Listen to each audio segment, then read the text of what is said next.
Est-ce que ça marche? Vous m'entendez bien là?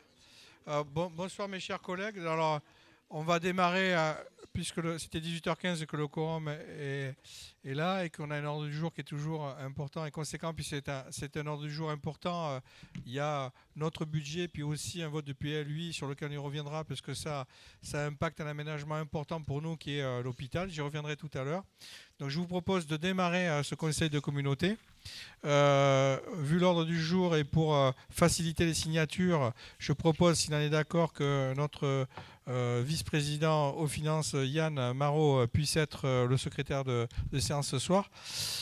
S'il n'y a pas d'opposition, à l'unanimité, tout va bien, monsieur Marot. Je vous propose de rajouter un point à l'ordre du jour concernant en fait la désignation des délégués de Verdelais au SICTOM. Il y a eu, vous savez, il y a du mouvement dans nos communes et il y a eu, plutôt que d'attendre le prochain conseil de communauté, permettre aux personnes de siéger. Si ça ne vous pose pas de problème, qu'on le rajoute, c'est arrivé là, il y a hier ou avant-hier, donc ça me semble, je dis que je vous en parle. S'il y a des oppositions, on ne le passe pas, mais vu le sujet, on peut faire confiance à nos collègues de Verdelais sur le sujet. Ça vous va? Et comme d'autres d'ailleurs. Hein. On est d'accord, je vous remercie. Peut-être en préambule, rappeler qu'on a fait le choix à la communauté de communes à partir d'aujourd'hui de retransmettre non plus sur Facebook mais sur YouTube. Facebook, ça oblige à avoir des comptes et puis d'être sur les réseaux sociaux, alors que là, YouTube, ça permet à n'importe qui, sans être sur les réseaux sociaux, de pouvoir suivre la retransmission. Donc à partir de ce soir et dorénavant tout le temps, ce sera retransmis sur YouTube.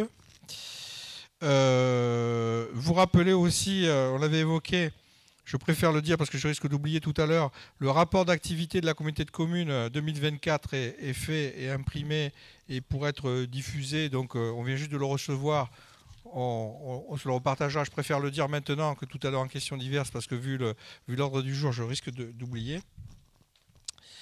Donc je vous propose d'enchaîner sur l'approbation du compte rendu du conseil de communauté du 4 février. Est-ce qu'il y a des remarques ou questions?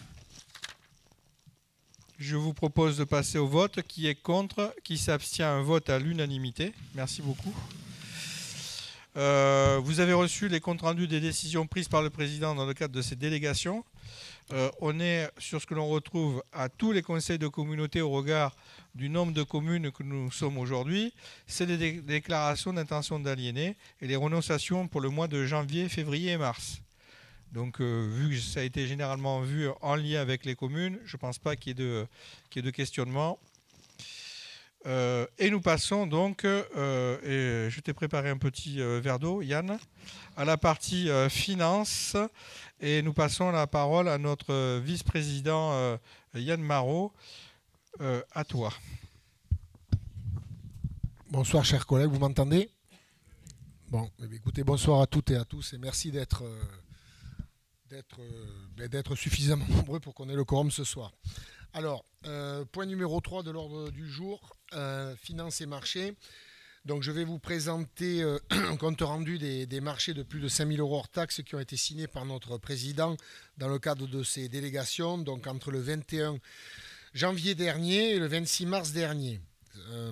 En termes de services, donc on a eu à s'occuper de l'élaboration du plan intercommunal de sauvegarde de la communauté de communes. Donc la procédure, c'est un MAPA. Le fournisseur, c'est SAS Meyane Résilience, pour un montant de 62 445 € hors taxes. Deuxième marché, un marché de fourniture, la signalisation des bâtiments de la communauté de communes. Donc là aussi, c'est un MAPA.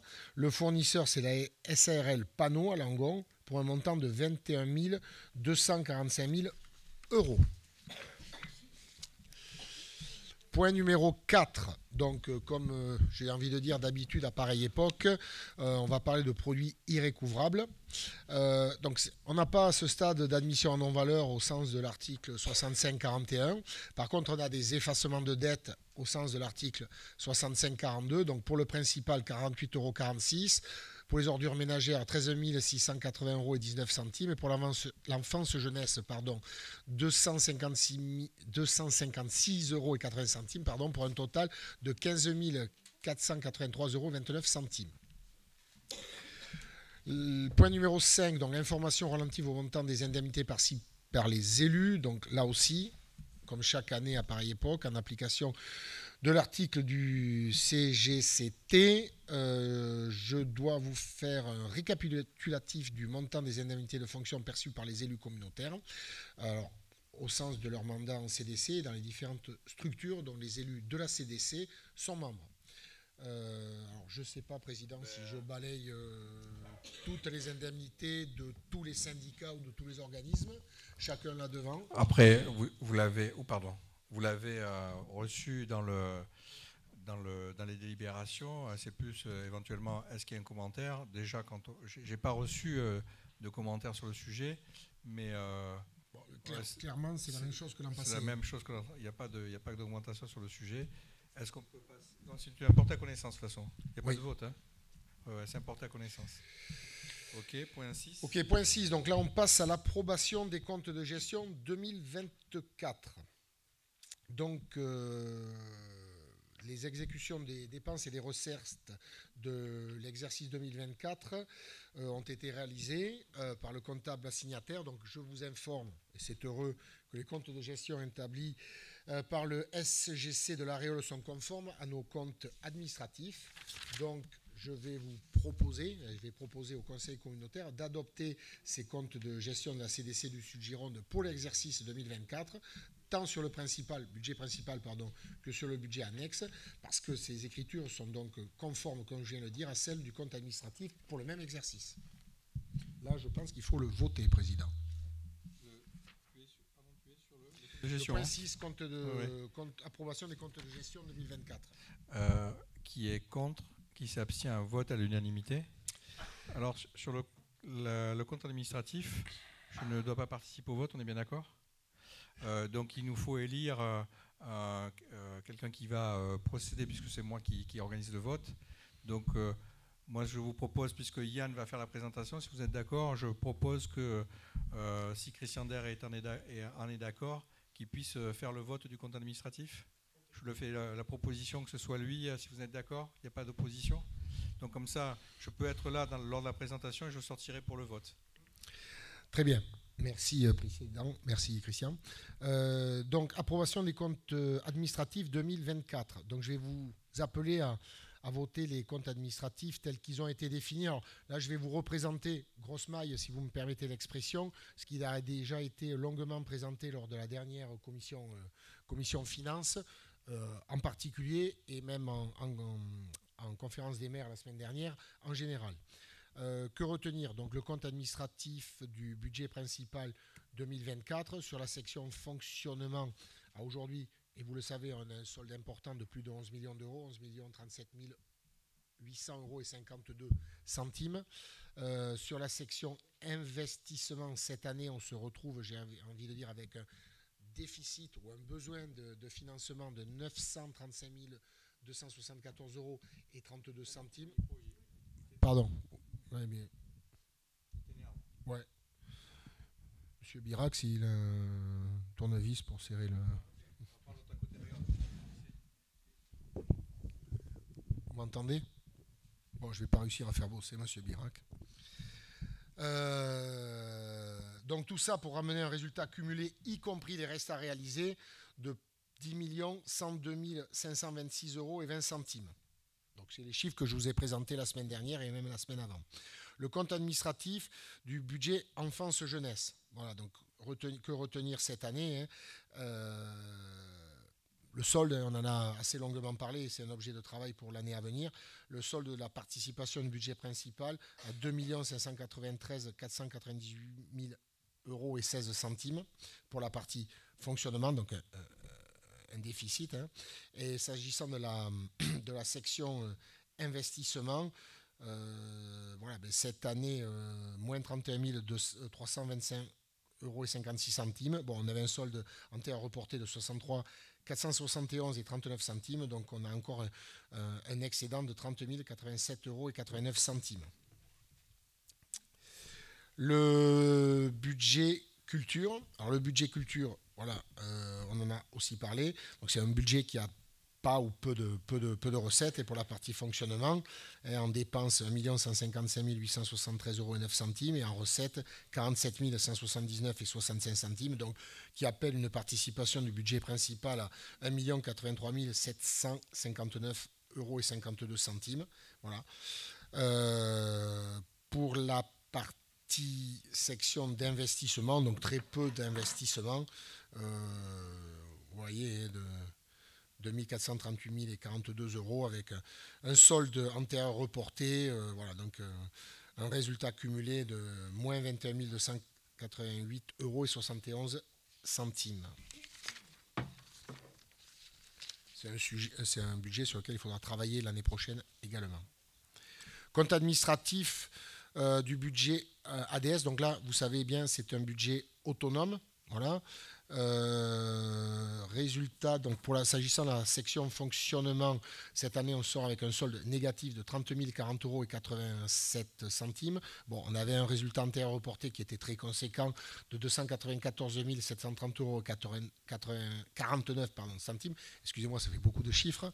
Donc pour un solde excédentaire de 264 689 euros et 62 centimes pour la section fonctionnement. S'agissant de la section investissement, donc le résultat de cette année est légèrement négatif à 3 332 euros et 71 centimes. Bon, on avait un solde antérieur reporté de 25 061 euros et 80 centimes, donc pour un résultat excédentaire pour cette section investissement de 21 729 euros et 10 centimes, donc résultat cumulé y compris resté à réaliser de plus 286 418 euros et 72 centimes. S'agissant du budget piscine, bon, je dirais c'est un petit peu le même budget chaque année. Hein. On a essentiellement lié au coût du spadium. S'agissant de la section fonctionnement, hein, on a une participation du budget principal de 571 000 euros et 571 663 euros et 87 centimes. Voilà, et sur la partie investissement, ils sont assez légers. Hein. On a un léger déficit d'investissement de 16 265 euros et 38 centimes, avec des restes à réaliser, un résultat antérieur qui était malheureusement déjà négatif à 9 227 euros et 31 centimes. Donc aujourd'hui, on est en déficit de financement assez léger de 19 607 euros et 69 centimes. S'agissant du budget annexe ordures ménagères, donc là aussi c'est un budget autonome, et vous savez, c'est un budget pour lequel notre commune fait boîte aux lettres en percevant 2% pour essayer de couvrir les impayés, appelons ça comme ça. Qu'est-ce qu'on peut dire? C'est que les dépenses, je parle de la section fonctionnement, cette année était de 6 120 227 euros et 17 centimes, pour des recettes propres de 6 196 644 000 euros et 5 centimes, donc un léger solde positif de 76 416 euros et 88 centimes, donc un peu en deçà des 2%, mais ça passe encore. Hein, voilà. On avait un solde antérieur reporté qui est encore conséquent à 136 648 euros et 83 centimes, donc un excédent au total aujourd'hui à ce jour de 213 065 euros et 71 centimes. La section investissement, bon, elle est très légère, on n'a rien fait, voilà, c'est facile, et donc on a le résultat antérieur de 6 634 euros et 2 centimes. S'agissant du budget annexe des zones artisanales, des zones d'activité, pardon. Donc j'ai le plaisir de vous parler de ce budget pour la dernière fois, puisqu'il se termine l'an prochain. Section fonctionnement, j'ai envie de dire les dépenses couvrent les recettes. Dans le fonctionnement, pardon. S'agissant de l'investissement, je ne sais pas si Didier, tu vas en dire un mot. Ce qu'il faut retenir, c'est qu'on n'a pas pu vendre de terrain cette année, qu'on espère les vendre l'an prochain et solder enfin ce budget. Le micro.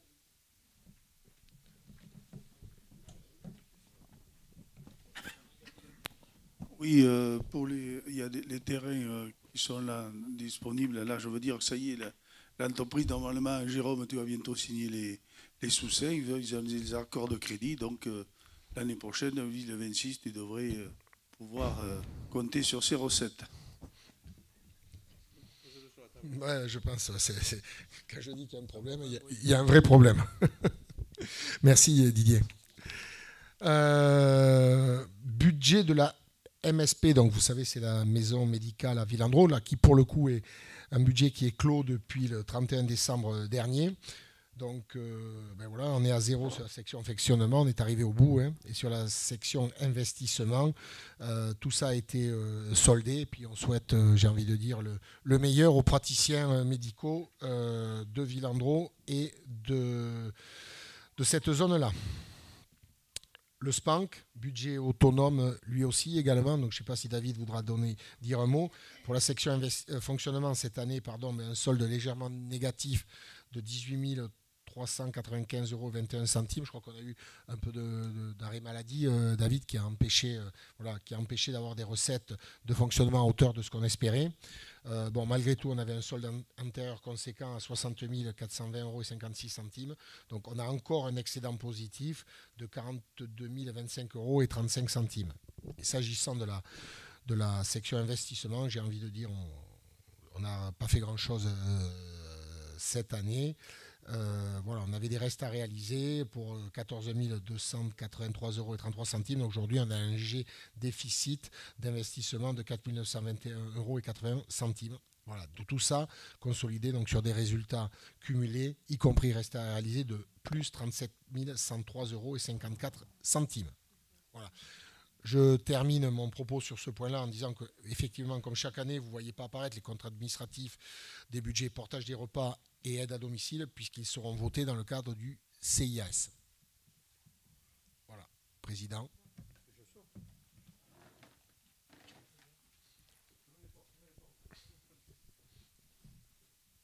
Pas trop loin, hein. Bon, écoutez, chers collègues, il m'appartient de vous faire voter ce que je viens de vous proposer. Oui. Ah oui, c'est toi, pardon.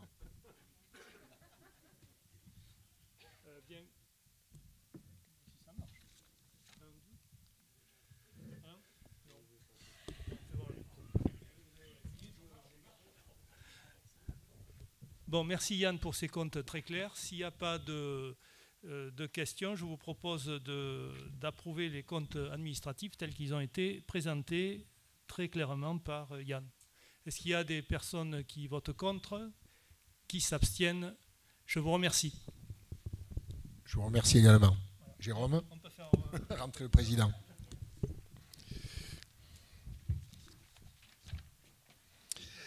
Allez, point numéro 8, l'affectation des résultats. Donc, écoutez, là, je vais vous représenter ce qui a été déjà présenté les semaines passées, l'affectation des résultats. Alors, je ne sais pas si vous voulez que je rentre dans le détail des tableaux qui sont présentés pour tous les budgets. Il me semble qu'on l'a bien vu dans les commissions au bureau des maires. Ce qui est important, c'était le détail du compte administratif. Le détail, vous l'avez. Moi, ce qui me semble, après, c'est important de passer du temps sur la partie budget. S'il n'y a pas de questions, je propose de passer au vote. Qui est contre? Qui s'abstient? Vote à l'unanimité. Merci. Merci, chers collègues. Point numéro 9. Donc, ça, c'est intéressant. On parle du produit de la fiscalité directe locale. Donc, au nom du président, je vais vous proposer que nous maintenions en 2025 les différents taux de fiscalité qui étaient actifs en 2024. Donc, s'agissant de la taxe d'habitation pour la part résidence secondaire, je rappelle le taux 8,55%. Pour le foncier bâti, 1%. Pour le foncier non bâti, 4,92%. Et pour la CFE, donc la contribution foncière des entreprises, 26,84%. Si on reste sur ces bases-là et suivant le tableau que je vous ai communiqué, les recettes fiscales 2025 s'élèveraient à 4 687 742 €, soit 61 114 € et 21 centimes de plus que l'an passé. Bon, ça fait à peine 1,3%. L'assiette bouge un peu, les taux restent les mêmes. Bon, ça fait pas grand-chose. Vous noterez quand même au passage, si je ne me trompe pas, que la taxe d'habitation en volume baisse. Donc je rappelle le circuit et du travail qui a été fait. On avait donné dans le débat d'orientation budgétaire cette orientation-là sur nos taxes, qui a été confirmée dans le travail des différentes commissions et la semaine dernière en bureau des maires.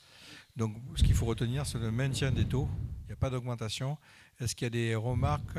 On peut passer au vote. Qui est contre? Qui s'abstient? Un vote à l'unanimité. Merci beaucoup. Merci. Point numéro 10, la TASCOM. Bon, et surtout le coefficient multiplicateur. Donc, je vous rappelle un petit peu ce qu'est la TASCOM.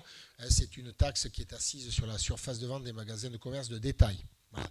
Donc, certains magasins de commerce sont assujettis à cette TASCOM du moment qu'ils ont une certaine taille, une certaine surface et un certain chiffre d'affaires. Donc, on parle d'établissements qui dépassent une surface de vente de 400 mètres carrés et qui ont un chiffre d'affaires annuel qui est supérieur à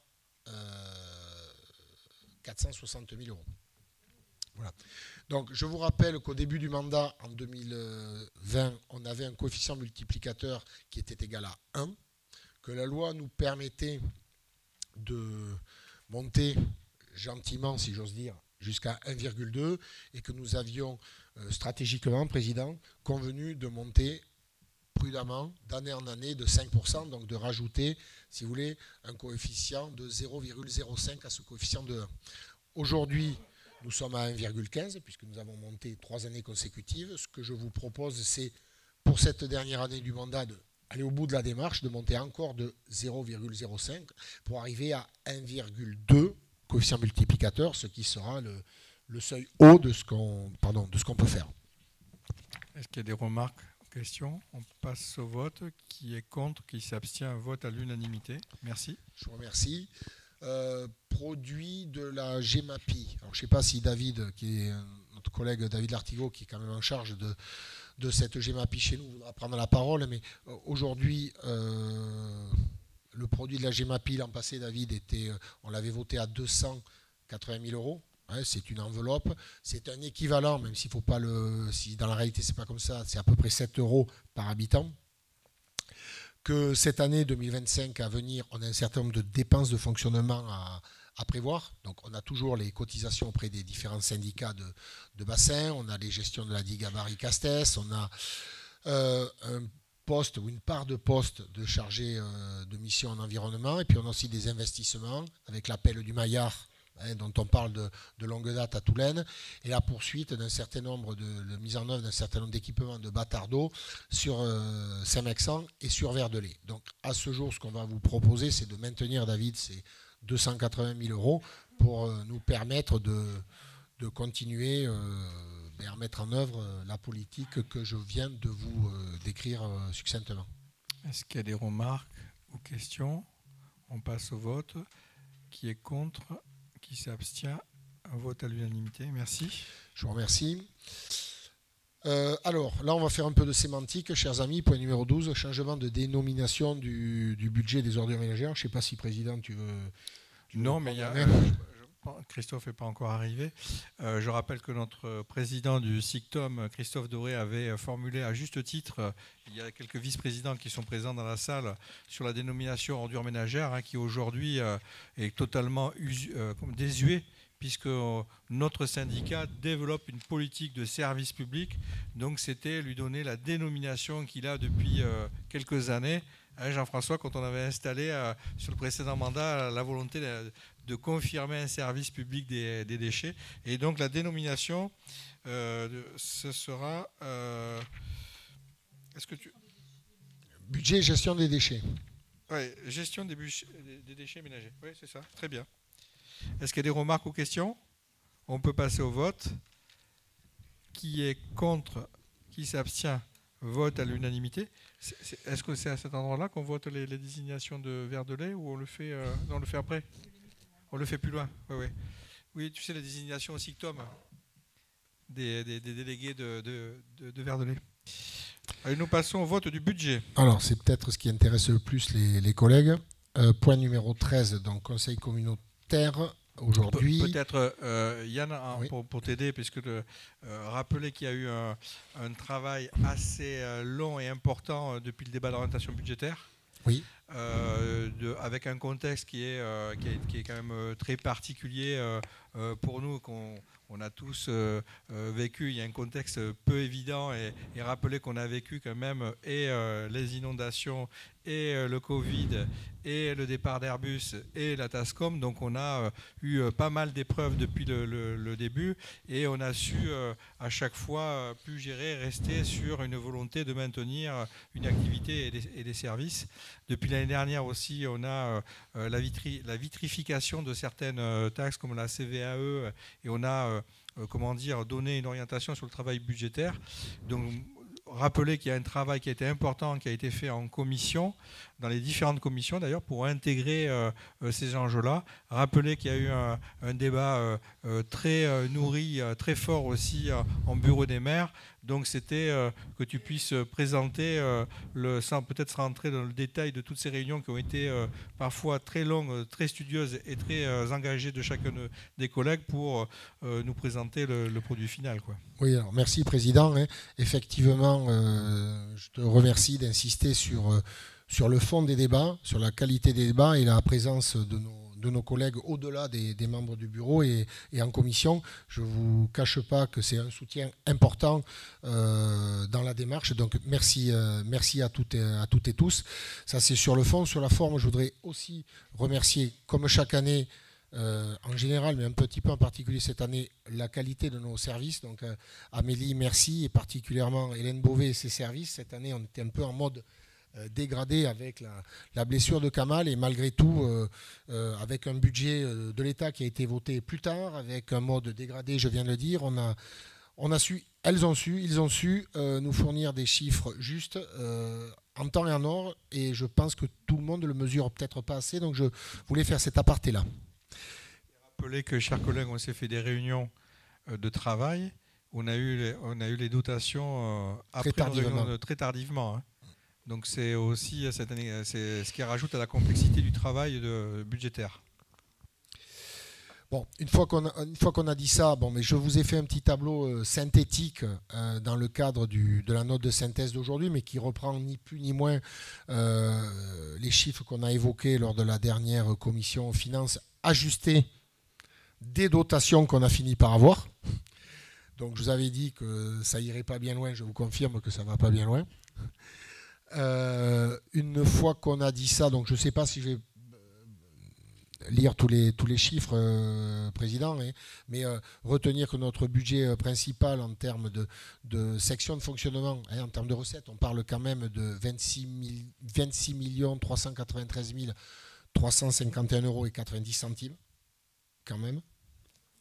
Voilà. Avec des dépenses 17 783 824 000 euros et 95 centimes. Voilà, avec un niveau d'investissement équilibré entre les dépenses et recettes à 6 144 293 euros et 6 centimes. Donc c'est quand même des niveaux d'investissement très conséquents. Voilà, après, je ne vais pas m'attacher sur les sections investissement de chaque budget annexe, mais vous savez qu'on est dans une année très volontariste, qui suit une année déjà volontariste en termes d'investissement, donc on va continuer. Les sections fonctionnement, voilà, on a des budgets qui sont importants en fonctionnement et donc en reste à charge. L'an prochain, ce sera encore l'enfance jeunesse à plus de 6 630 510 euros et 91 centimes. Voilà, c'est le coût du fonctionnement de notre service enfance jeunesse. Notre service culture, son coût, il faut l'avoir en tête. Alors, on vit pleinement ou on subit pleinement, en fait, les deux, le grand succès de la médiathèque, mais le fonctionnement de la culture aujourd'hui, c'est 1 252 663 euros et 7 centimes. Alors, quand je parle aujourd'hui, c'est en 2025. Voilà, la piscine, on est doté d'un certain nombre de piscines sur le territoire. Voilà, le fonctionnement, c'est plus de 600 000 euros, 642 294,20 euros. Je pense que c'est bien, chers collègues, que vous rafraîchissiez régulièrement les esprits avec le volume de ces chiffres-là. Le pôle ADS, autonome, mais sur le droit des sols, plus de 500 000 euros, 501 514,45 euros. Je parle du fonctionnement toujours. Le déchet qui est plus ordure ménagère, à plus de 6 millions. 6 333 025 euros et 45 centimes. Voilà, la zone artisanale, on arrive au bout. La maison de santé pluridisciplinaire, on arrive au bout. Et le SPANC, David, c'est quand même plus de 200 000 euros à 200 165 euros et 49 centimes.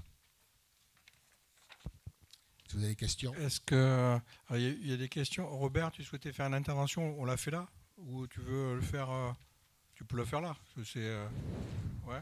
Et après, je ne sais pas, Bruno, tu avais fait une remarque aussi, je ne sais pas si tu avais dit que tu voulais intervenir ou pas. Je sais, tu avais fait une remarque par rapport au budget, mais je ne sais pas si tu veux le... Bruno, Gardère. Il n'y a que Bruno. Non, c'était juste... Non, mais c'était rappeler notre fonctionnement.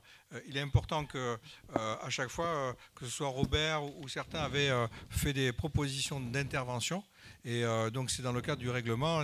On est prévenu, on en discute, c'est très bien. Et comme Bruno, tu avais interrogé, je ne savais pas si tu veux. Voilà, mais il n'y a pas de souci. Vas-y Robert, on t'écoute. Merci. Oui, mon intervention elle est simple, elle sera courte. D'abord parce qu'on a largement débattu de nos problématiques économiques lors de la conférence des maires. Effectivement, ce fut un débat un peu chaud et tendu. Ce soir, dans un souci d'apaisement, je tiens à préciser que mon intervention et mes attaques n'étaient nullement dirigées contre qui que ce soit. Et si jamais j'ai blessé quelqu'un, mais je m'en excuse très sincèrement auprès de tout le monde ici.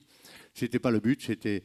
Le but de mes interventions répétées au sujet de la zone de Sartre, c'est bien dans un souci de dynamique économique du territoire.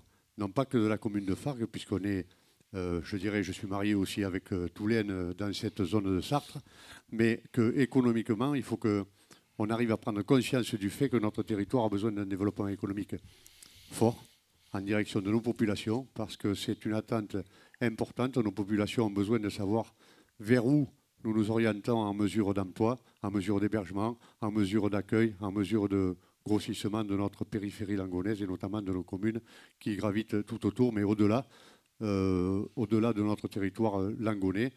C'est le territoire de la CDC tout entier qui a besoin de zones d'activité avec une intense activité justement pour permettre un développement économique. Donc, pour moi, le sujet est clos. J'ai appris il est clos momentanément.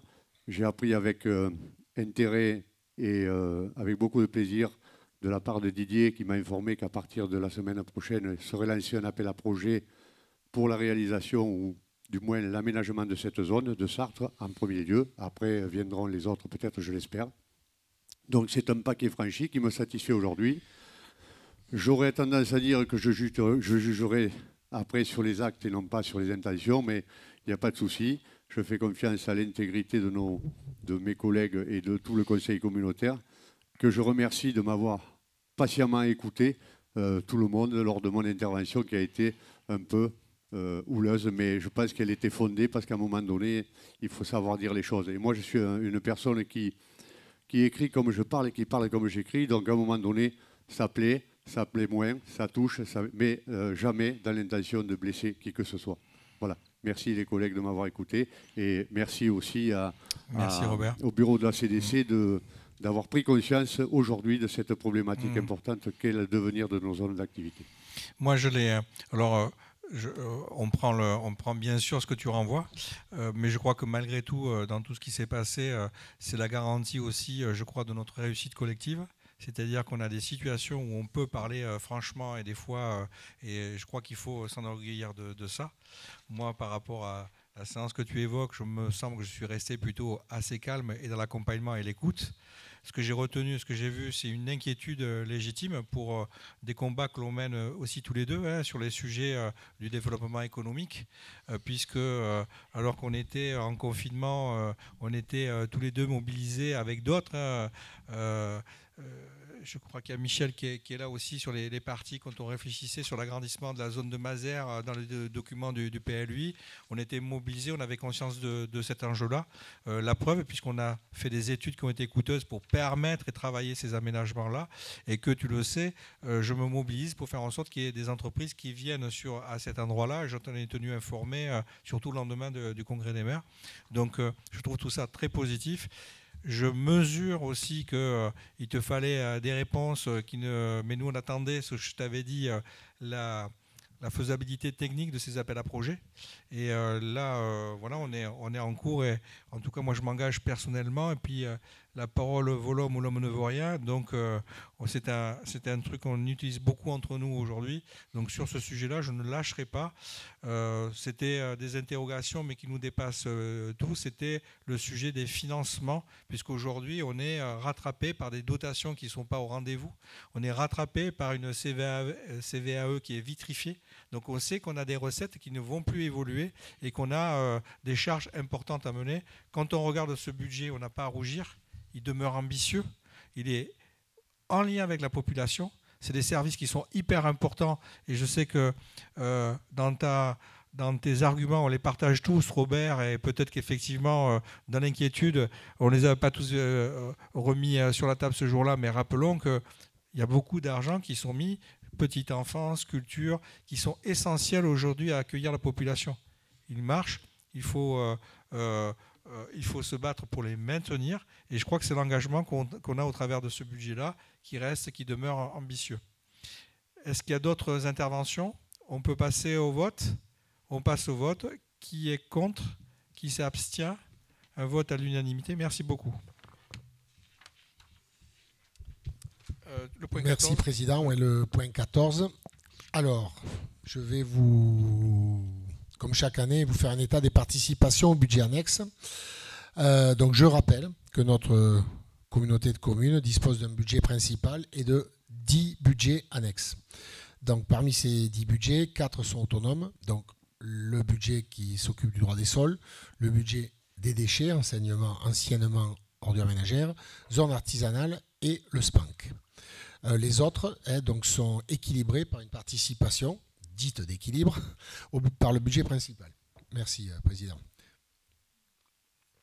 Donc, dans le cadre du vote du budget 2025, donc je vais vous proposer de verser les participations suivantes au budget annexe, donc les participations qui traduisent aussi l'ambition et l'engagement politique dans chacun des budgets qui sont évoqués. Donc, l'enfance jeunesse, pour l'an prochain, alors je parle de participations qui seront maximales. Maximales. L'enfance jeunesse, on sera plus de 3 millions cette année, donc c'est beaucoup. 3 52 187 € et 68 centimes. La culture, 1 194 051 € et 30 centimes. Les piscines, base nautique, 617 994 € et 20 centimes. Et donc le portage des repas, 67 064 € et 94 centimes. Les aides à domicile, 192 841 € et 12 centimes. Donc je rappelle effectivement, comme j'ai dit, que ce sont des participations maximales et que leurs montants finaux seront ajustés en fin d'année. Voilà. Je vais vous inviter. Est-ce qu'il y a des remarques ou questions? On en a longuement parlé en commission finance et effectivement il faut qu'on travaille sur, il y a des budgets importants, l'enfance jeunesse, la culture, sur lesquels on arrive, c'est notre dernier budget, il est important quand on a exercé collectivement ce mandat-là, de faire l'évaluation de nos politiques publiques pour voir comment les accompagner, les améliorer, les rendre plus efficientes. Enfin, c'est le travail qu'on se doit de faire sans sous-entendu, c'est normal quand on arrive à ce moment-là du mandat. Est-ce qu'il y a des questions, remarques? On peut passer au vote. Qui est contre? Qui s'abstient? Vote à l'unanimité. Participation aux organismes de droit privé. Voilà, alors je vais vous présenter là les organismes de droit privé et ensuite ceux de droit public. Donc comme chaque année, on attribue, les collectivités attribuent des subventions aux organismes de regroupement privé. Donc c'est essentiellement des associations et ou des entreprises pour la mise en œuvre de compétences et de projets communautaires que ces organismes exercent pour notre compte. Donc, je vous propose là aussi d'inscrire un budget primitif 2025, et donc ce sont des sommes maximales encore que je vous propose d'inscrire. Je vous ai fait un petit tableau. Oui, on va peut-être pas tout le lire. Moi, j'ai juste un commentaire sur le tableau, parce que vous avez vu, c'est récurrent, c'est ce que l'on passe tout le temps. On retrouve Cap Solidaire, la mission locale, enfin tous les organismes qu'on accompagne qui sont hyper importants, Victed, on pourrait tous les énumérer rapidement. Moi, il y a quand même une ligne qui est nouvelle, qui a été rajoutée, c'est la contribution adhérer à l'association des communautés de communes. Ça nous permet d'avoir accès à de l'accompagnement comme quand on est maire, on peut adhérer à l'AMG ou à l'AMF, etc. Là, c'est pouvoir y adhérer. Et j'avoue qu'on en a usé beaucoup quand il a fallu avoir de l'ingénierie sur certains sujets, avocats sur les sujets TASCOM et autres, oui. Les sujets aussi de liens de centralité ou de négociation avec d'autres organismes. Donc on a été accueillis et accompagnés sans être adhérents, et je pense que comme plein de collectivités comme la nôtre, c'est important.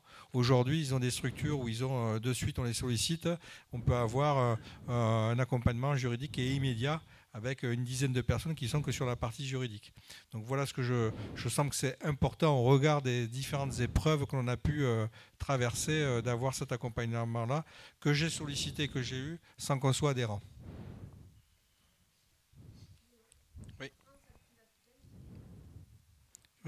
Attends, dis-moi. Prends le micro.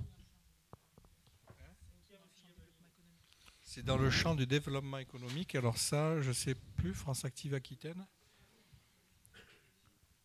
Non, prochain coup, on voit la question. J'ai pas là, là, tu me fais sécher. C'est le développement éco, c'est ça? Ça doit être, tu sais, on a tout un, tu sais, on adhère, tu sais, on appelle et ça doit être, Didier ne doit pas le savoir, mais je m'engage à donner la réponse le prochain coup. Mais normalement, tu sais, c'est toutes des attributions sur le volet économique. Nous, on n'est pas capable de faire certaines choses, et tu as des choses qui arrivent en conseil, accompagnement, donc je pense que c'est ça. Mais je m'engage à te donner la réponse le prochain coup, je suis désolé. C'est... Ouais. Ouais, ben, je te donnerai précisément ce que c'est prochain coup. Voilà. Et comme ça, là, et tu vois, c'est pour ça que c'est important, tu sais, non, il n'y a pas de, c'est pas de, tu sais, d'envoyer les questionnements avant, ça nous permet d'être prêts et de donner et d'expliquer. J'en suis désolé, Marina. En tout cas, tu as raison, c'était bon de poser la question. On peut passer au vote. Qui est contre? Qui s'abstient? Vote à l'unanimité. Participation aux organismes de droit public. Voilà, donc j'ai envie de dire, comme on l'a fait tout à l'heure pour les organismes de droit privé, on insiste sur le fait que notre communauté de communes donc, verse des participations à des organismes de regroupement public, donc des syndicats, des établissements publics, là aussi pour la mise en œuvre de compétences qu'ils exercent pour notre compte. Donc là encore, je vais vous proposer d'inscrire au budget primitif 2025 les participations suivantes qui sont des participations maximales.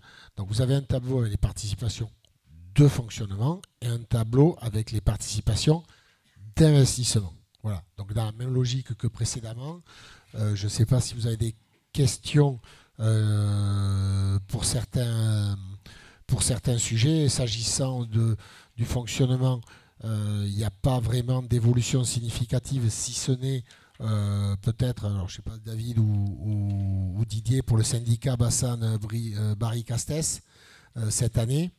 Où il y a un sujet, et le sujet de l'office de tourisme, quand même, où on peut en parler, l'hôtellerie, ou le regroupement ou le nouvel office de tourisme, donc qui est l'objet du regroupement de 3 anciens offices de tourisme de 3 collectivités différentes, ben, nous vous invite à nous engager, je dirais, de manière plus prégnante, plus active, pour donner une chance au bébé, si j'ose dire.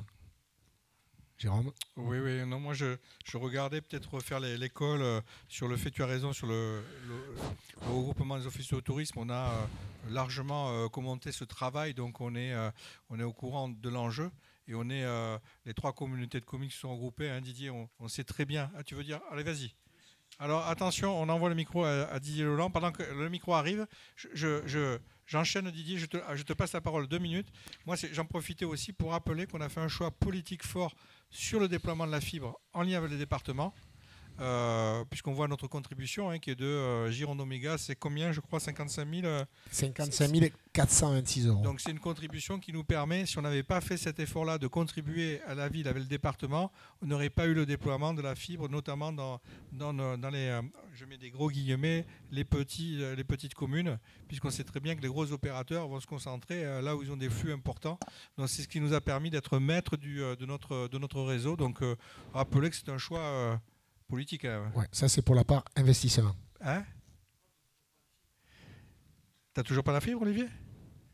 Non, je pense qu'on a dû le faire exprès. Il y a dû y avoir un truc. Allez, Didier. Non, juste une précision, vous avez vu sur notre participation à la communauté de communes, bon, l'année dernière elle était de 142 000 € et là on est passé à 240 000 €, donc c'est le travail qui a été fait, disons par M. Jean-Luc Boulin. Ensuite, il faut savoir que les années précédentes, comme on était rentré dans un contexte économique où il a fallu faire, nous, des économies au sein de la communauté de communes, c'est-à-dire qu'on a pris les réserves un peu sur le syndicat qui avait un matelas. Donc c'est pour ça qu'il y a un bon maintenant, puisque tout a été rétribué. Voilà. Je voulais préciser ça. Merci Didier. Donc je vous propose de passer au vote. Qui est contre? Qui s'abstient? Un vote à l'unanimité. Point numéro 17, donc l'appel à projet pour le soutien de la vie associative, donc l'octroi des subventions. Je rappelle que c'est un choix politique qu'on a apporté collectivement de développer l'aide aux associations de territoire autour de certains enjeux qui vous sont donnés. Petite enfance, développement économique et culture. Exactement. Et ça, c'est hyper important. C'est un choix politique fort qu'on a fait. Les commissions, donc on débute dans cet exercice-là de prendre les demandes, de travailler, de regarder, d'arbitrer.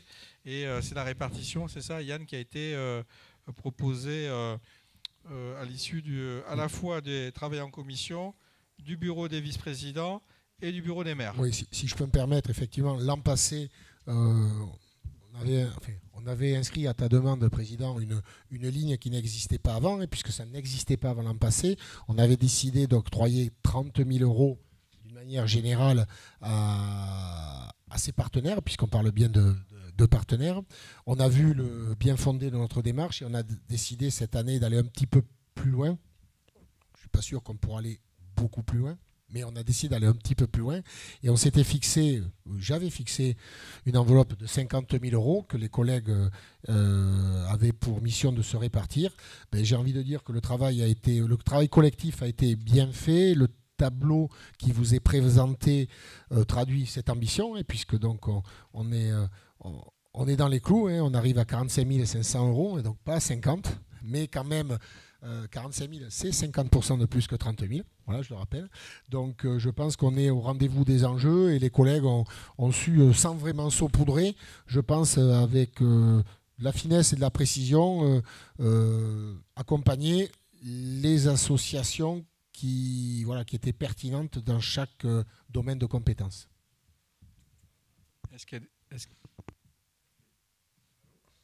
Allô? Ah, ça y est.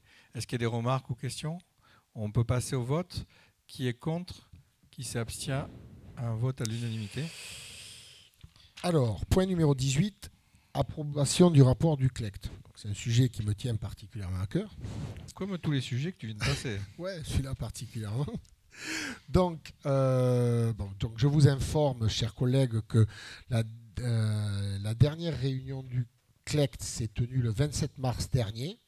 Voilà, et donc, comme à chaque fois, elle a pour objet de travailler sur l'impact des attributions de compensation des communes.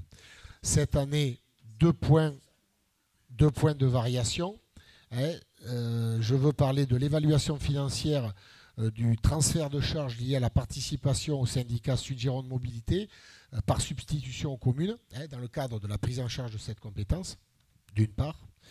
Et d'autre part, l'évaluation financière du transfert de charges des communes de Langon et Fargues, pour un sujet commun, et de Villandreau, vers la CDC liée à la compétence ZA, dans le cadre de la rétrocession de 2 voies, la route de Calaï, donc s'agissant qui est mitoyenne de Langon-Fargues de Langon, et le chemin de Marot, c'est pas moi qui l'ai inventé, à Villandreau. Voilà, donc qu'est-ce que je peux vous dire, c'est que le rapport de la CLEC du 27 mars, que j'ai à la disposition de tous ici, a approuvé la proposition, qu'elle acte les montants des attributions qui seront reversées aux communes en 2025 dans ce cadre de plus-moins, si j'ose le dire.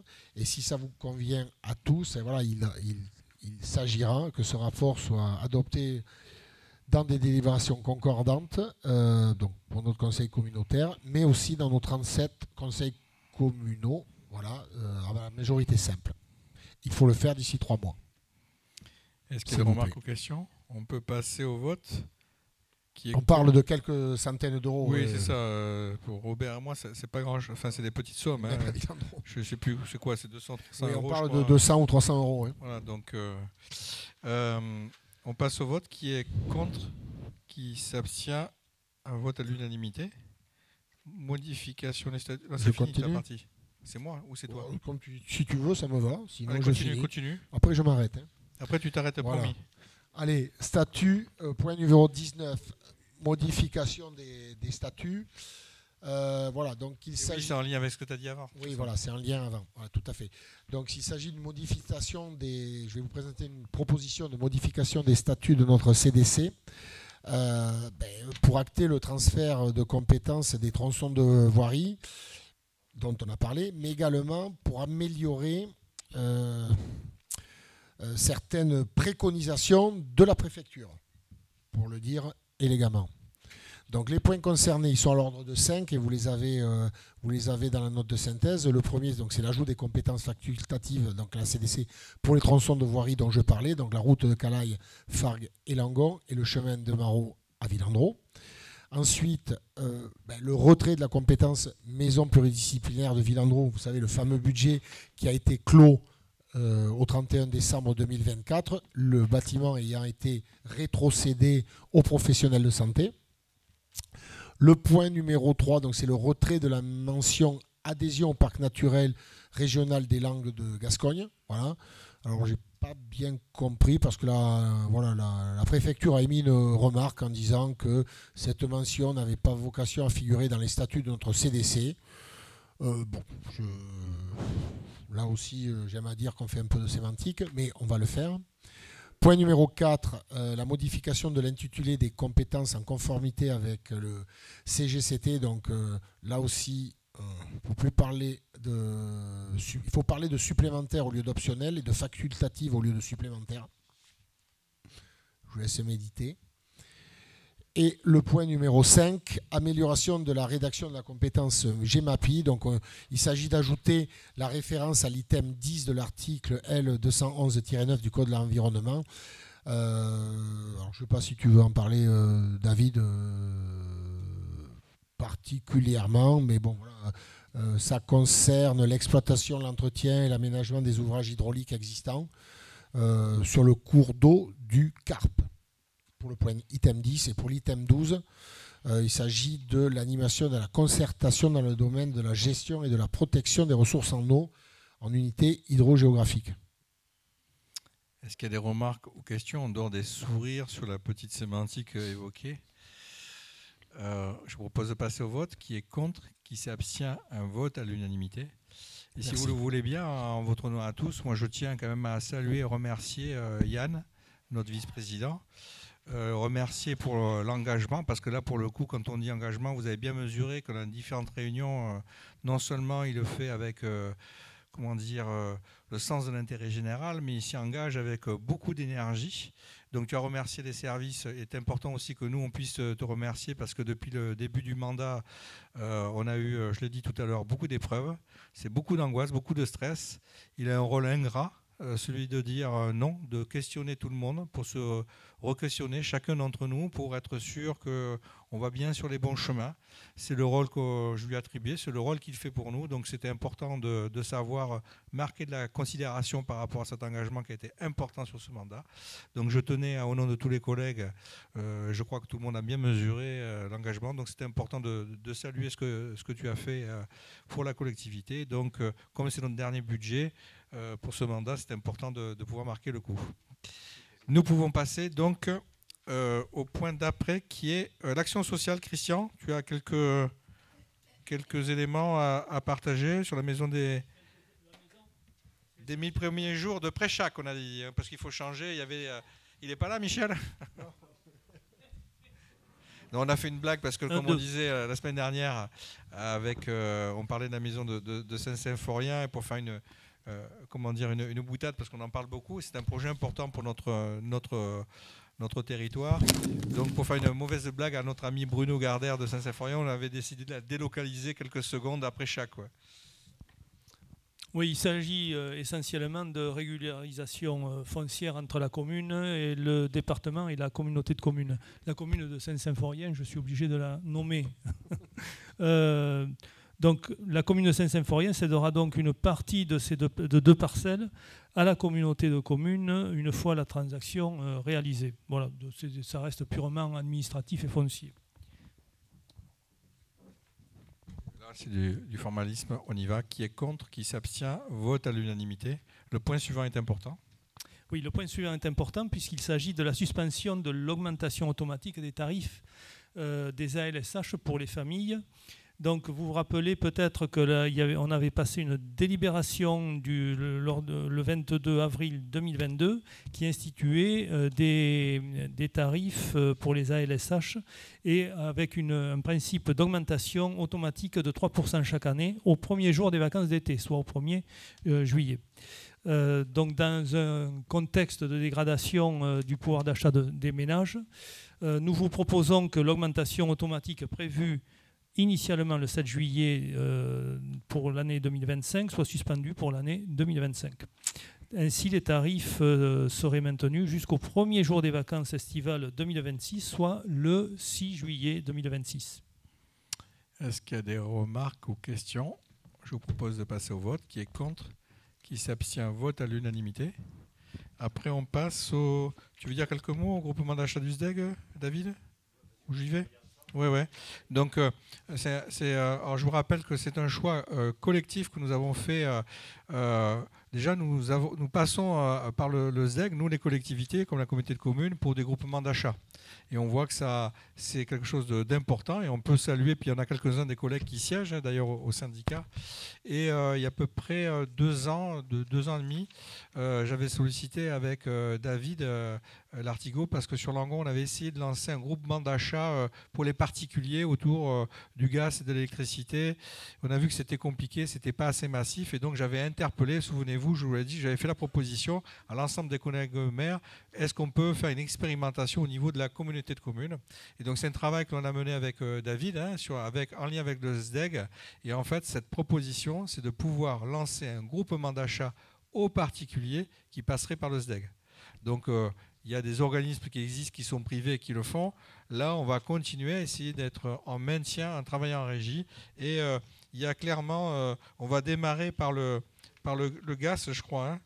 Et il y a quelques communes, donc on peut agir en lien avec là où il y a la distribution de gaz. Donc les communes, on fera de la communication pour expliquer, mais enfin c'est un choix politique fort que nous avons fait collectivement, et il faudra que dans chacune de nos communes, on puisse relayer l'action. C'est la même façon quand on avait lancé Ma Mutuelle Ma Santé ou d'autres sujets. Il faut qu'après collectivement, ce choix-là, on s'en fasse le relais et le faire savoir auprès de nos concitoyens. Donc il y a quand même Castès et Castillon, Fargues, Langon, Noyant, Le Pian-sur-Garonne, Préchac, Saint-Léger-de-Balzon, Saint-Loubert, Saint-Macaire, Saint-Mexan, Saint-Pardon-de-Conques, Saint-Pierre-de-Mont, Saint-Symphorien, Toulaine, Verdelais, Villandreau. Au total, il y a quasiment presque 5000 abonnés qui peuvent être concernés déjà par cette action. Donc c'est en lien avec ce qui a été fait juste avant, ce qu'a évoqué Christian, le lien avec le pouvoir d'achat, où on essaye de pouvoir agir, d'accompagner nos concitoyens. Est-ce qu'on peut passer au vote? On y va. Qui est contre? Qui s'abstient? Vote à l'unanimité. Merci beaucoup. Ensuite, je passe la parole à notre vice-président Patrick Labaille. Tu as quelques points là.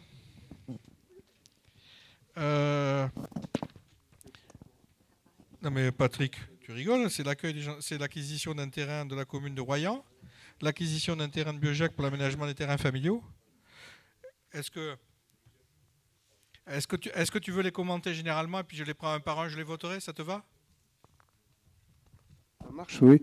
Non, simplement, oui, effectivement, que ces terrains familiaux qui nous sont une obligation dans le cadre du schéma départemental pour l'accueil des gens du voyage de ce département, donc sur lequel nous travaillons depuis trop longtemps, je dirais. Mais bon, on arrive quand même, puisqu'on peut d'ores et déjà, je pense, dans le courant du mois de mai, déposer des permis de construire sur ces terrains familiaux. Donc ici, à côté du siège de la CDC, un autre à Royan, il y en aura aussi un à Biojac, il y en aura un aussi à Pien-sur-Garonne, enfin ça démarre, voilà. Et puis tant que j'ai, si tu veux, je peux communiquer, c'est tout frais, on a ça depuis ce matin, les occupations. Merci, tu es très gentil. Tu es toujours gentil, pardon. Donc, voilà. Donc, oui, ça nous a été communiqué par l'AGP. L'AGP, c'est l'association qui gère au niveau national les grands passages sur tout le territoire. Donc, on sait que, depuis ce matin que 4 groupes sont annoncés sur l'aire de grand passage de Respide. Donc, une semaine à partir du 29 juin, une semaine à partir du 3 août, une semaine à partir du 10 août et une semaine à partir du 24 août. Alors, ça, c'est ce qui est programmé. Après, par expérience, on sait aussi qu'il y en a qui se greffent entre ces occupations programmées. Voilà, mais donc ce qui est à noter, c'est que contrairement aux autres années où les séjours étaient de 15 jours, là, sur les 4 séjours, ils ne sont que d'une semaine. Donc ça satisfera aussi un peu les riverains, je crois, qui sont toujours inquiets par rapport à ces stationnements. Exactement. Est-ce qu'il y a des remarques ou questions? Je vous propose, comme c'est... Ouais, vas-y Robert. Robert, ouais. Donne-lui le micro.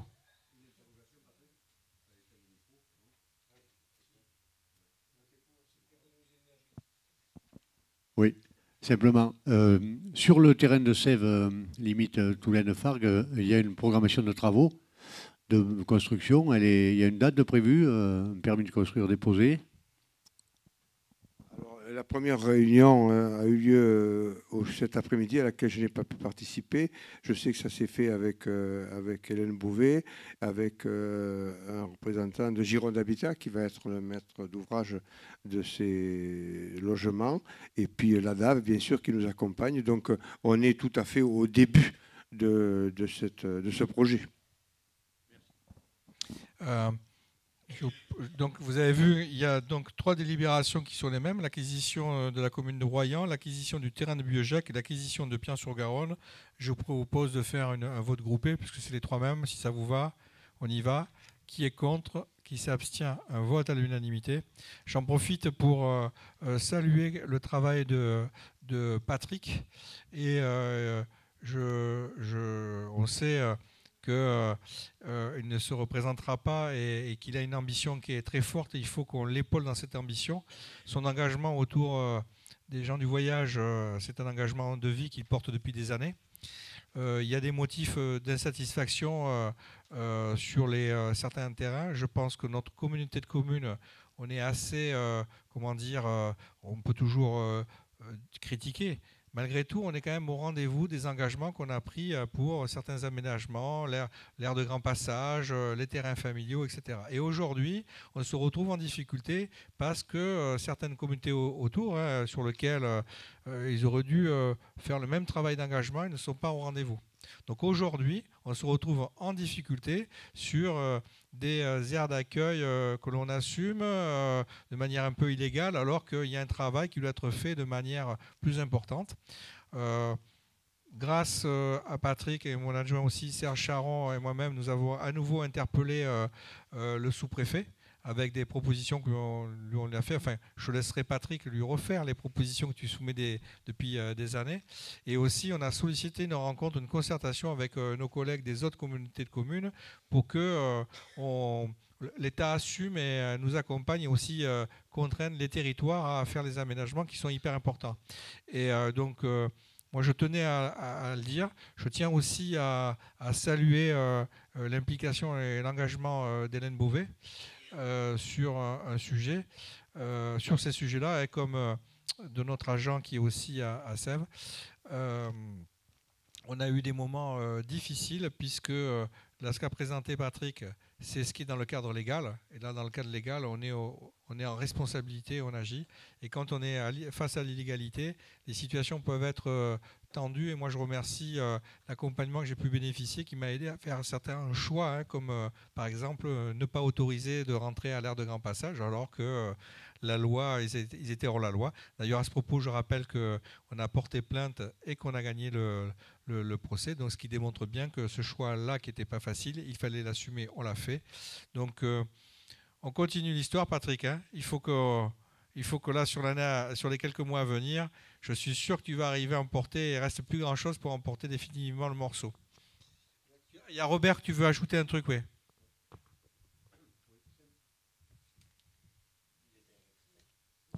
Il le fait exprès. Simplement une information qui peut être complémentaire aux problématiques sans être péjoratif. Des gens du voyage, nous avons eu, Jérôme, une réunion intéressante à la sous-préfecture et l'inspection d'académie à laquelle nous avons demandé très fortement et nous avons insisté que la répartition des élèves issus de la communauté des gens du voyage, mais au-delà de ceux qui sont sur notre territoire, notamment lors de grands passages et lors de mouvements intramuros, je dirais, dans notre CDC, soit prise en compte et que la répartition soit également étudiée sur nos communautés de communes voisines et limitrophes, notamment Convergence Garonne et autres, parce qu'effectivement, le rassemblement sur notre territoire des enfants à scolariser devient lourd à supporter pour toutes nos communes. Et donc, il nous a semblé important et primordial de demander à l'inspection que la répartition se fasse au-delà de la frontière administrative de notre CDC. Je te remercie de le préciser et je vais même abonder pour pas qu'il y ait d'ambiguïté sur la démarche que l'on a faite. C'est que nous, on est dans une démarche inclusive, on accueille. Ça fait pas, et puis en plus c'est la loi, ça ne fait pas débat. En revanche, ce qu'on a pointé, c'est que sur 2, 3, 4 communes maximum, on peut se retrouver tout d'un coup, du jour au lendemain, à être obligé d'accueillir. Moi, ça m'est arrivé plusieurs fois l'année dernière, comme Robert, comme d'autres, à avoir du jour au lendemain accueillir 14 enfants. Et là, on voit bien les limites de l'inclusion et comment il faut accompagner. Et donc, c'est tout simplement notre territoire a grandi. Il y a des agglomérations qui sont importantes. Il faut réussir cette démarche inclusive et d'accueil. C'est pour ça qu'on a sollicité, hein, Robert, qu'on puisse le répartir différemment, voilà, équitablement au moins. Aménagement. Donc, il y a suite à ces 3 votes, il y a donc le plan d'aménagement. Le plan de financement que vous avez en détail pour les différentes options, que ce soit Mazères, Pian-sur-Garonne, Royan et Beujac, pour un total de 1 160 320 €. Donc je vous propose de passer au vote. Qui est contre? Qui s'abstient? Un vote à l'unanimité. Ensuite, il n'y a pas... Non, il n'y a pas... Il y a une question? Ah, pardon. On passe à la mobilité. Octroi d'un fonds de concours à la commune de Saint-Macaire pour l'éclairage de la piste cyclable. Fredo, tu veux dire un mot ou j'y vais? Très bien. Donc, vous savez que... Mais tu peux, hein, il n'y a pas de... C'est bon?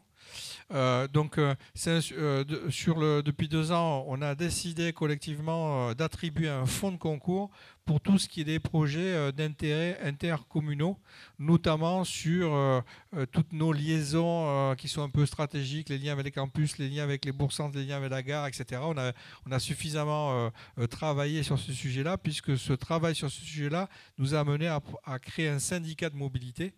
Et on voit bien que le syndicat peut prendre sa part.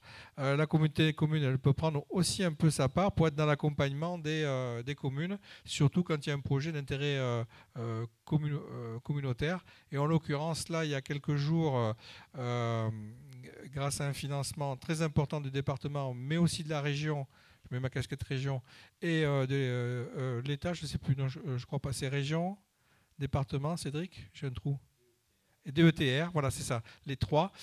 Donc on a un chouette aménagement qui a commencé en bas du pont en allant vers Saint-Macaire. Et donc c'est pour pouvoir le rendre pérenne et efficient au regard de nos politiques publiques. Il y a une demande qui est faite par la commune de Saint-Macaire, comme il y a pu y avoir l'année dernière d'autres demandes, sur l'éclairage de cette partie-là, et non pas la partie qui rentre dans la commune, parce que là c'est du ressort de la commune.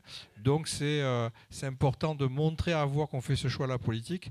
Et il faudra faire le lien, j'en profite, un petit commentaire, pour continuer à faire ce travail-là de l'autre côté, en lien avec Saint-Mexan, Verdelais, Pian, parce qu'il y a un véritable enjeu de connexion en bas de ce pont qui c'est essentiel. Est-ce qu'il y a des remarques ou questions? On peut passer au vote. Juste quand même donner le montant, hein. Ce sera de 14 205 € de la communauté de communes sur un coût du projet qui est de 40 000 € de 249. Il y a un peu de DETR qui a été pris en charge. Donc on voit qu'en faisant cette action-là, on aide à faire levier et à réaliser des projets dans les communes. On peut passer au vote. Qui est contre? Qui s'abstient? Vote à l'unanimité. Et on passe à l'approbation du PLUI. Mon cher Olivier, je t'invite à venir. Il met la veste. T'as froid?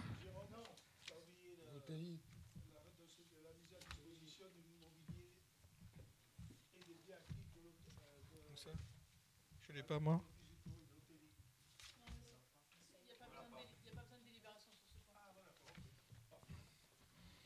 Merci. Je continue. Merci, Didier. Alors, à toi, mon cher Olivier. Merci. La veste, c'est pour cacher mon ventre quand je suis de profil.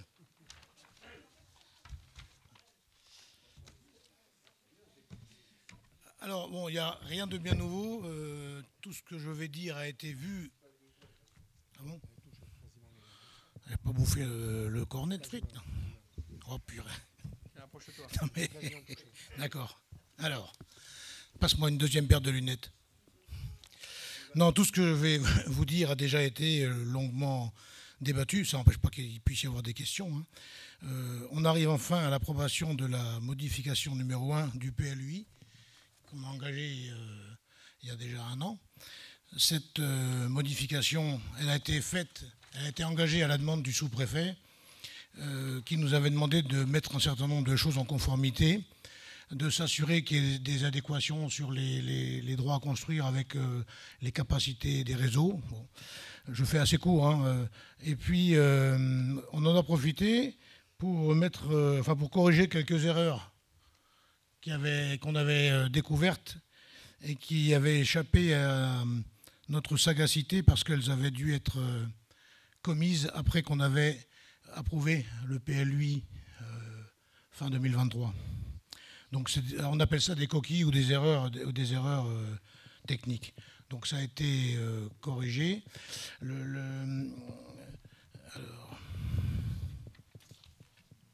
voilà. Les différentes étapes réglementaires, publication d'articles sur le site internet. Donc ça c'est la phase concertation. Mise à disposition d'un registre papier. Possibilité pour toute personne intéressé de transmettre des remarques sur l'adresse mail internet de la CTC. Consultation des personnes publiques associées, c'est plutôt une bonne nouvelle. Il n'y a que des avis favorables, sauf la DDTM, qui a donné un avis défavorable le 18 octobre, mais, ça c'était pour le suspense, je vous rassure tout de suite, on a pris en compte à peu près 90% des remarques qui avaient été faites par la DDTM. Voilà, notamment il y avait les changements de destination, les stécales. Bon, tout ça a été vu avec les maires concernés de façon très fine. Je remercie en particulier le maire de Castet et Castillon d'avoir supprimé une grande partie de ces 71 changements de destination. 78. Comme quoi je ne suis pas rancunier, j'avais pas. Voilà.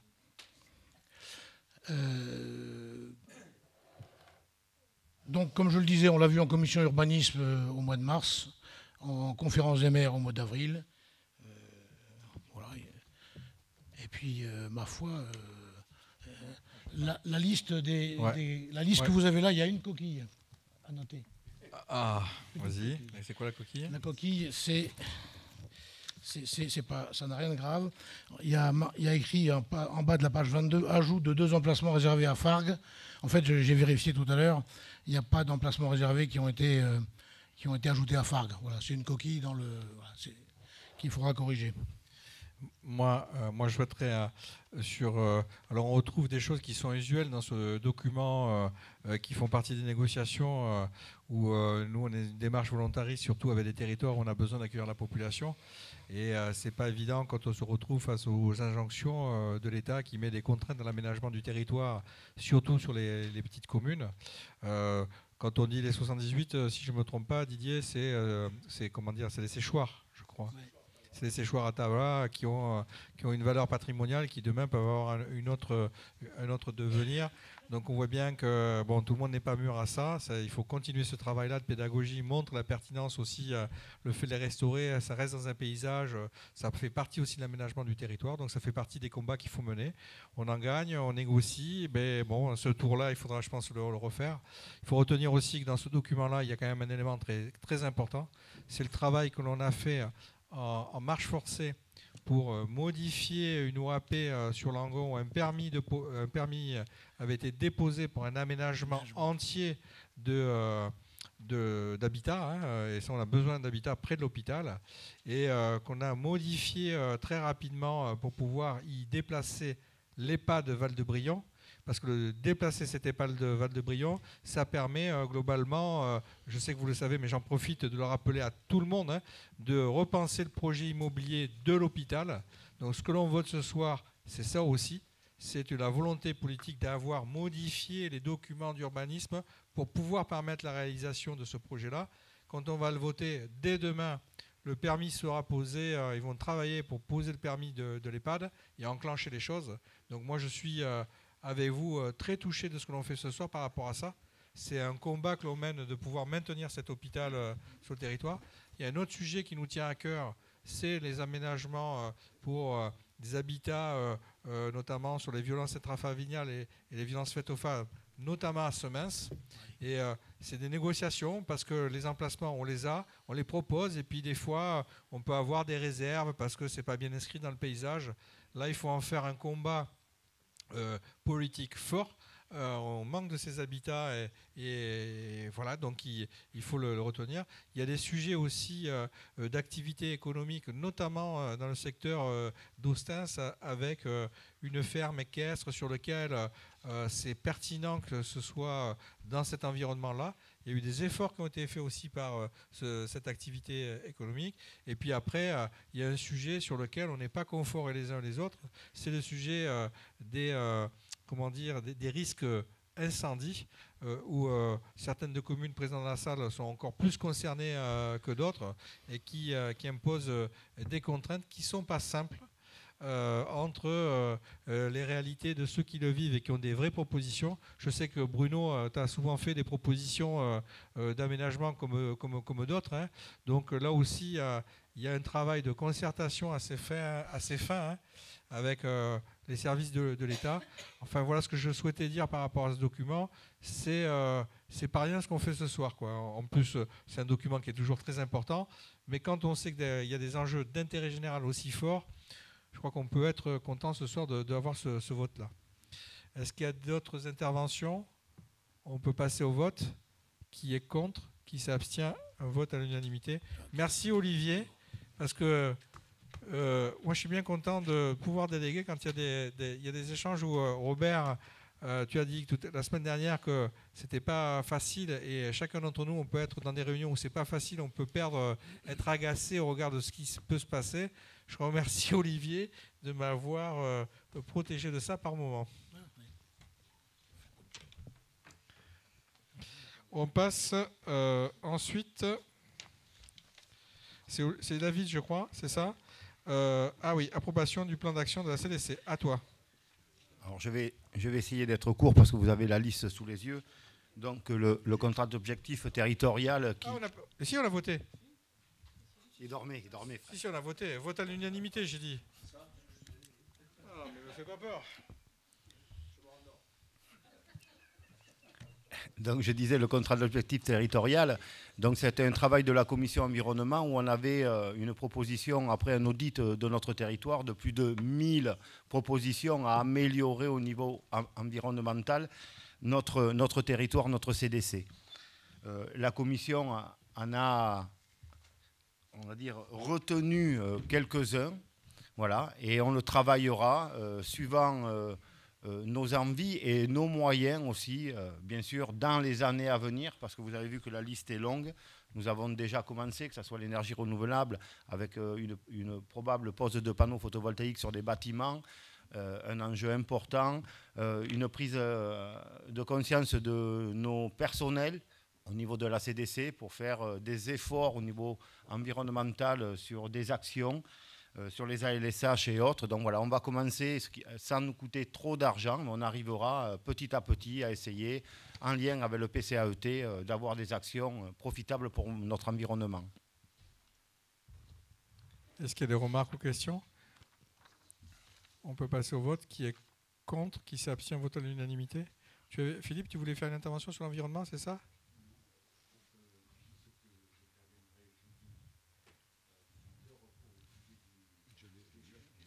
Ah ben il va le dire, c'est ça? Profitez-en, il va le dire. Je peux le dire maintenant. On vous remercie. C'est pour ça que jeudi à 18h, nous avons une réunion à la communauté des communes. Si vous avez une personne qui pourrait représenter votre commune contre la lutte du frelon asiatique, ça serait intéressant de venir pour avoir de bons conseils et éventuellement de voir ce que peut faire la commission environnement et la CDC pour ce fléau voilà, sur notre territoire et d'autres, bien sûr. Oui, et ce soir est présent donc Philippe Fauché, à qui j'ai passé la parole, qui est élu à la ville de Langon. Et tu viens parfois dans les commissions environnement de la communauté de communes.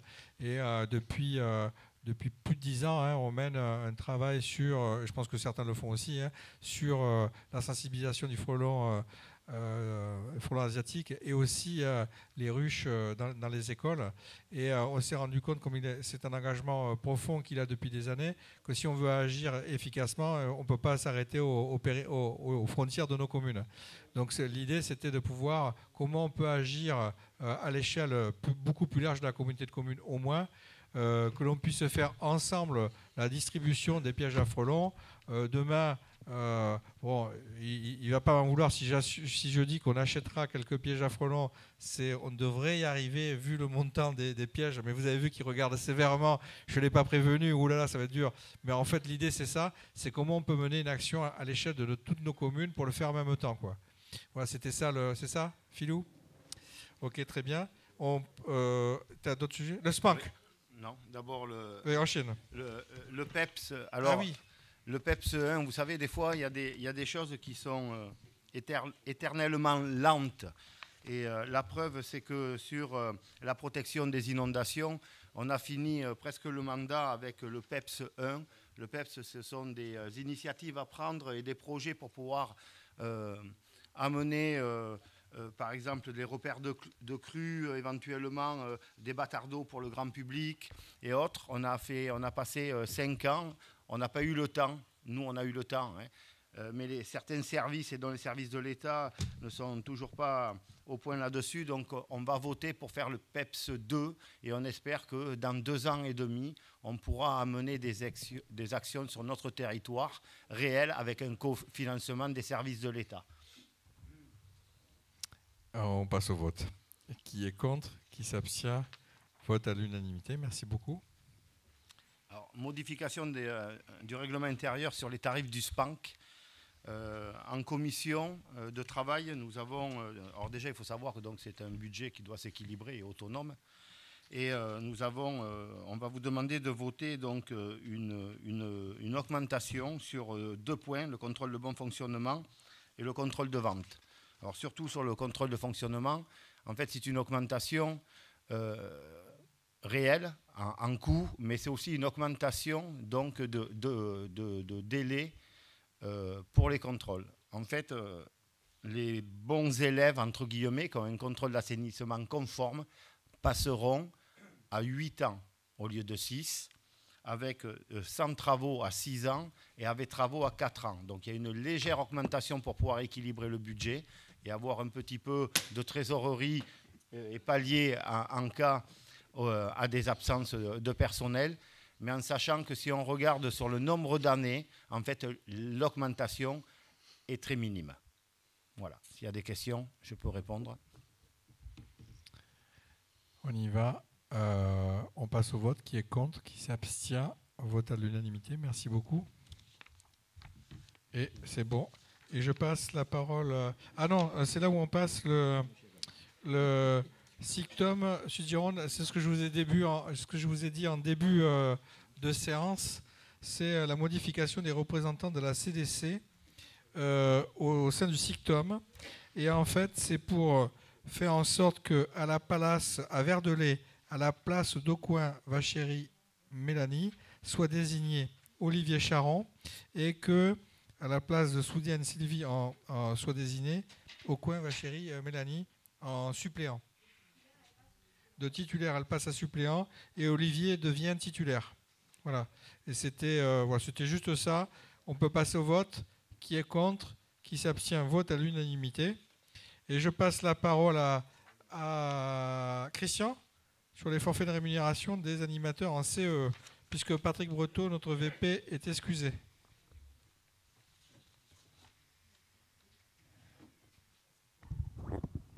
Alors les CEE, ce sont les contrats d'engagement éducatif et ces CEE sont destinés aux personnes qui exercent de façon occasionnelle les fonctions d'animation et d'encadrement dans les accueils collectifs de mineurs, autrement dit les ALSH. Donc il s'agit d'un contrat particulier qui s'écarte des règles de droit du travail et notamment sur le temps de travail, le repos et la rémunération.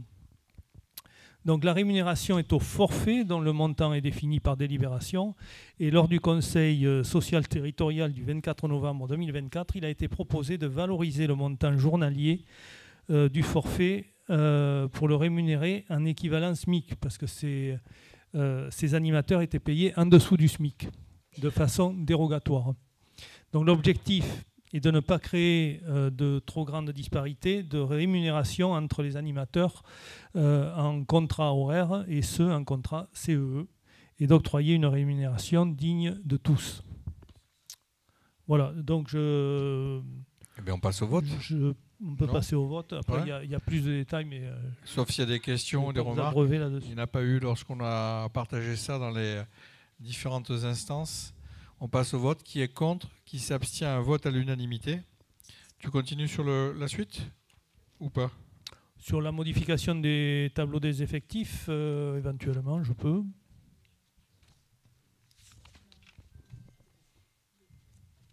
Oui, il n'y a pas de... Oui, c'est bien ça, Christian. Hein, je crois qu'il n'y a pas de modification. Il n'y a pas c'est des modifications suite aux avancements de grade ou aux concours qui sont faits. Il n'y a pas de... C'est juste... c'est des changements, des changements que fermetures, ouvertures, les ouvertures, etc. fermetures que l'on fait. On peut passer directement. On peut le passer au vote, ça vous va? Qui est contre? Qui s'abstient? Vote à l'unanimité. Et pour terminer, le règlement intérieur, je ne sais pas. C'est concernant le remboursement des frais de déplacement. C'est une amélioration de la rédaction. Ces modifications ont pour but d'en faciliter la compréhension en étant strictement conformes à la réglementation. Ah oui, là, je pense qu'on devait être sur un sujet de sémantique comme tout à l'heure, monsieur Yann Marot. Je crois... Oui. Je pense qu'il y avait des tournures. En fait, on a adapté la tournure par rapport à ce qui est attendu quand on doit, avoir des tests réglementaires. C'est comme tout à l'heure, c'était quoi les mots Supplémentaire optionnel. Ah, supplémentaire optionnel. On peut passer au vote. Qui est contre? Qui s'abstient? Un vote à l'unanimité. Merci Christian. Aussi, tu l'as. Délibération donnant mandat au Centre de gestion de Gironde pour participer à la consultation concernant l'assurance statutaire. Ah, c'est pour passer aux propositions de l'accompagnement de ce que fait le centre de gestion, quoi. Enfin, je pense que nous, on l'a passé aussi à la commune. Je pense que certains nombre d'entre vous, donc c'est vraiment être dans l'accompagnement. Je vous propose de passer, c'est des conventions qu'on fait avec le centre de gestion. On passe au vote. Qui est contre, qui s'abstient, un vote à l'unanimité. Et j'en arrive aux communications et questions diverses. Moi, je n'en ai pas, si ce n'est qu'on a... je vous avais bien faire attention aux différentes commissions et conseils communautaires. Le prochain conseil de communauté, je vous rappelle, ce sera le 24 juin pour nous. Voilà ce que j'avais à dire ce soir. Est-ce qu'il y a des remarques ou questions? On peut lever la séance. Je vous remercie. Bonne soirée à tous.